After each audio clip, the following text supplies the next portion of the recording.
Professor Vogel wrote about the important role that Japan's hardworking government bureaucrats played in Japan's economic achievements. Rick, in your long and important career involving Japan, have you noticed any changes to Japan's bureaucrats in terms of their contributions and role in society? And has the public's view of the bureaucracy changed? And lastly, what does Japan's political class think of the bureaucracy today? Yeah, I think it has changed quite a bit.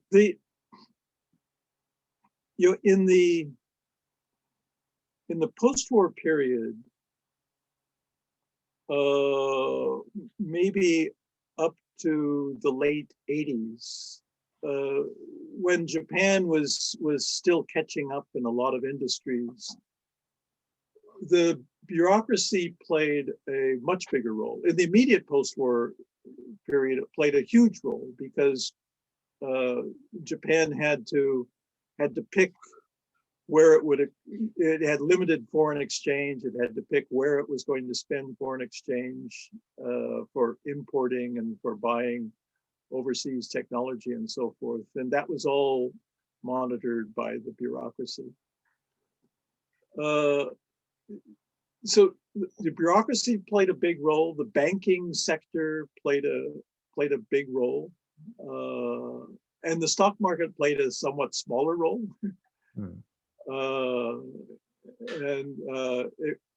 It wasn't, the shareholder was less important than banks and the bureaucracy.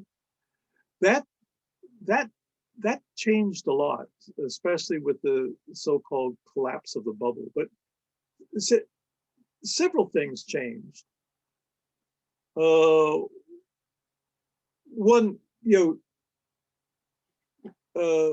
first of all, especially beginning in the 1990s, Japanese companies began massively to move overseas.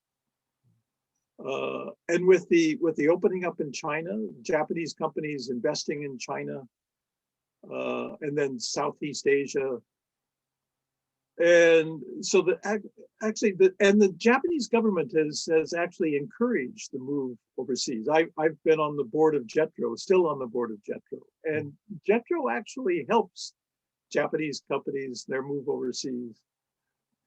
Japan's demographics are obvious. It's an aging society, and the population is actually declining, but Japanese companies are growing, but they're growing outside of Japan. So the government has less impact. It doesn't have to pick and choose the way it did. I think that in some ways the government is sort of foundering, trying to find its course. One thing that has happened, especially with the recent Abe administration, which was the longest administration in the history of the Japanese Constitution, there's been more centralizing the decision-making in the government, in the cabinet office and the prime minister's office, away from the bureaucracy, somewhat at the expense of the bureaucracy. Mm-hmm. There's been more centralization of the Japanese decision-making than there has been in the past. Japan still attracts elite graduates to the bureaucracy. It still is kind of, it's an important position. They're able to get the best graduates, but it's not quite as pivotal in the whole Japanese system as it was in the past. Mm. And there's more sort of central political control. This is all fairly recent, and how it's going to pan out over time is still difficult to tell. Even in the pre-war period, even when Japan was going to the war, Japan was not a highly centralized political system. Hmm. So political centralization is somewhat new to Japan. Hmm. In 2011, Professor Vogel wrote a biography of Chinese leader Deng Xiaoping entitled Deng Xiaoping and the Transformation of China. If I remember correctly, he described Deng as being the 20th century's most consequential leader in terms of the long-term impacts his policies had on the world that unfolded from China's modernization, from China's opening of trade ties with the global community, and repairing the destruction wrought by Mao and the Cultural Revolution. To your knowledge, later in his career, did Professor Vogel provide commentary on how Xi Jinping's rule has contrasted with Deng's leadership style? Yeah, actually, Ezra died on December 20th, and my last email exchange with him was December 17th, and it was exactly on this topic. Is that right? It was exactly on this topic. Let me give a little background. Ezra's first major book on China was called Canton Under Communism. He couldn't go to China. He did the interviews in Hong Kong. He was interviewing refugees, and he was just trying to figure out, when you think about it, even at the end of the Qing dynasty, which is the last dynasty in China. So even in the 19th century, China was coming unraveled. China had a really bad century. And the 1911 revolution, after the 1911 revolution, it never came together. Chiang Kai-shek, Sun Yat-sen were never able to unify China. So 1949, this group of revolutionaries who had always been rabble rousers then gained control. So in Canton Under Communism, he is seeing the beginning of unification of China, but with some huge mistakes. The so-called Great Leap Forward, where millions of people died of starvation. And then just at the time he was writing Canton Under Communism, you had the Cultural Revolution, which was chaos. They were unifying the country, but also just making gigantic mistakes. His second book, A Step Ahead in China, which was also on Canton. Now he could go to Canton, and they actually gave him permission to spend like 6 months in Canton, now doing a local field study. The second book, A Step Ahead in China, he saw that things were coming together. He saw that industrialization was beginning to take place. Although the factories, he noticed, were still behind, not only behind Japan, but they were behind Korea, Taiwan, and Singapore. The rest of Asia was actually moving ahead of China, but they were sort of coming together. That book came out in 1989 at the time of Tiananmen. He barely got in sort of 2 paragraphs on Tiananmen when it was published. The timing couldn't have been worse. It's actually, I think, one of his best books. But nobody after Tiananmen was going to buy a book called Step Ahead in China. Yeah, right. So even at the time of that book, China was making progress, but the rest of Asia was making more progress. Okay, then, so this then gets into the 1990s. China is opening up. In Deng Xiaoping, the big turnaround in China happened on Deng Xiaoping's watch. That happens in the 1990s. But even I reread Deng Xiaoping after he died, actually. Even in Deng Xiaoping, Tiananmen is 1989. Deng Xiaoping is actually losing his power in 1991, 1992. He's a feisty guy. He's only 5'2" tall. He's really feisty. and he still has visions for China. In 1992, Deng Xiaoping goes on what he called his Southern March. He leaves Beijing. He's on the outs of Beijing. He's got all these problems in Beijing. He leaves Beijing. He goes to Shanghai, and he says, "I'm going to open up Shanghai."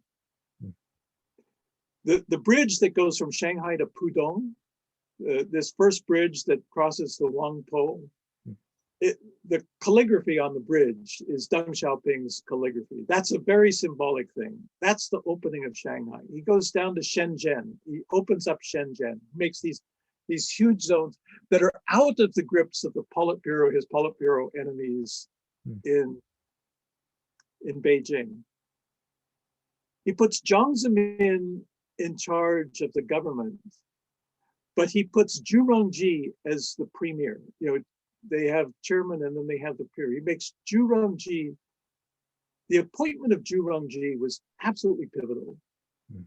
Zhu Rongji was the really person who set up the framework for what would be massive foreign investment into China. He changes the accounting system, he changes the governance system.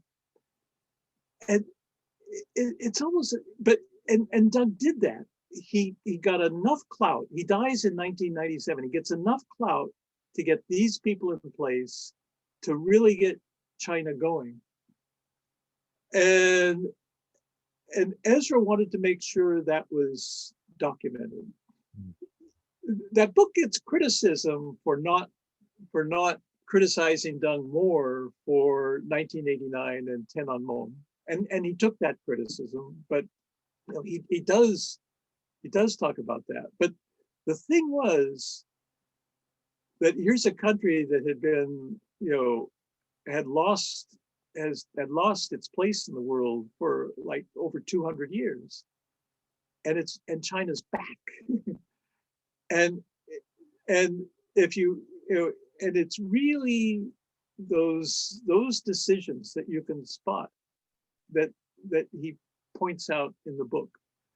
But his last book was the one, Facing History, and that's where he was worried about the relationship between China and Japan. And I worked on that book with him, and we had a seminar at Harvard in 2019 in November, where we presented the book. And it was obvious at that seminar, it was followed by a dinner with maybe 40 of the mainly China experts from the Boston area. And everybody was worried about Xi Jinping. Everybody was saying times have changed. People at the table, some of them were not able to get visas, or their friends had gotten visas. There was a China scholar, a Japanese China scholar who had gone to China and was arrested. And they all knew that crackdowns were happening with their Chinese colleagues.